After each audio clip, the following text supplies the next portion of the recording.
c'est toujours gênant. Franchement, c'est toujours gênant. Je vais dire gênant, non, je le corrige. C'est toujours indécent lorsque l'on a deux grands millésimes qui se suivent. On avait eu 89-90, il faut se rappeler. Mais là, c'est quand même beaucoup mieux. On a deux grands millésimes qui se suivent de manière indécente, mais en contre-pied ou en contrepoint. C'est-à-dire le millésime solaire, le millésime terrien et minéral. 2010, on va avoir, pour une année plus fraîche, un peu moins d'alcool, plus de vivacité et énormément de minéralité. Alors l'originalité de la sélection parcellaire, dans notre maison, je pense qu'on a été les premiers à faire cette approche. Nous allons avoir une approche objective et nous allons faire la meilleure photo du terroir que possible. Et d'ailleurs, on sort cette année, et ça c'est une avant-première, une nouvelle sélection parcellaire, parce que nous avons eu la chance d'acheter de très vieilles vignes sur le coteau de Chéry, en Condrieu, qui est un des deux plus beaux coteaux historiques de l'appellation Condrieu. Cépage Viognier est un cépage très aromatique. Il va ne laisser face à ce terroir d'exception que la signature sapique.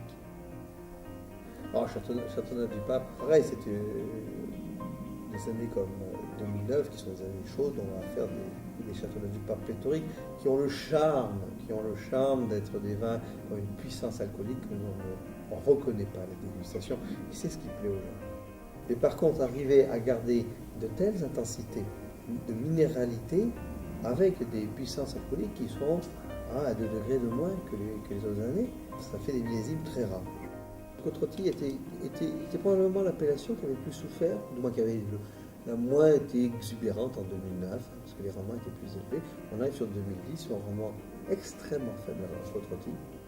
Ça fait du coup probablement aussi une des appellations qui est les plus concentrées, où la différence de la minéralisation de 2010 est le moins marquée. Et lorsqu'on va arriver sur un terroir sédimentaire comme le Méal en héritage, qui est normalement, le Méal ça vient aussi de miel, hein, ça veut dire c'est toujours le plus miellé, le plus chaud, où on a tendance d'avoir dans les années chaudes cette connotation très originale. Par exemple en Méal blanc, on a ces arômes un petit peu de confiture de tomate. Mais vous voyez, c'est quand même très intéressant parce qu'on n'est plus sur l'Ermitage, mais on est sur le même mamelon que le pavillon. Parce que c'est-à-dire, on a la partie granitique de l'Ermitage qui s'appelle le Bessart, on a le pavillon, et puis cette partie-là, à l'ouest, c'est plus de l'Ermitage, c'est du Crozes, orienté ouest. Et donc on se retrouve sur cette structure granitique. Et là, c'est le granit qui chante. La Syrah disparaît presque au profit du granit. L'ermite, quand on va là-haut, ce sont les vignes qui sont en haut de l'Ermitage, en haut de la chapelle. Et donc, on est sur le dessus de l'Ermitage. Donc, c'est une partie qui était préservée contre le phylloxéra. Parce qu'on a la dominante du vent du nord, et le phylloxéra, même s'il y avait des ailes un peu musclées, il avait du mal à remonter contre le Mistral. Donc, sur le dessus et sur les suivantés, il était très peu présent. Donc, on a un vignoble qui a été planté par marcottage dans les années 1840-1850. On a un pourcentage plus que significatif de vignes pré-phylloxéra. Primeur, ça fait maintenant plus de 20 ans que la maison Chapuquier a mis au point ce principe de primeur.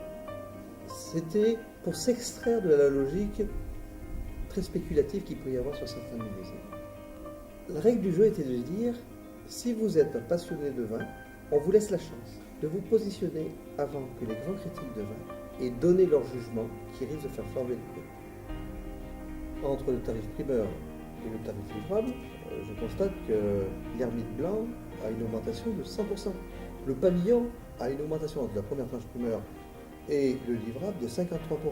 Ça montre quand même qu'il y a, entre celui qui veut acheter avant que la spéculation se mette en place, par l'influence des critiques, c'est quand même assez attrayant.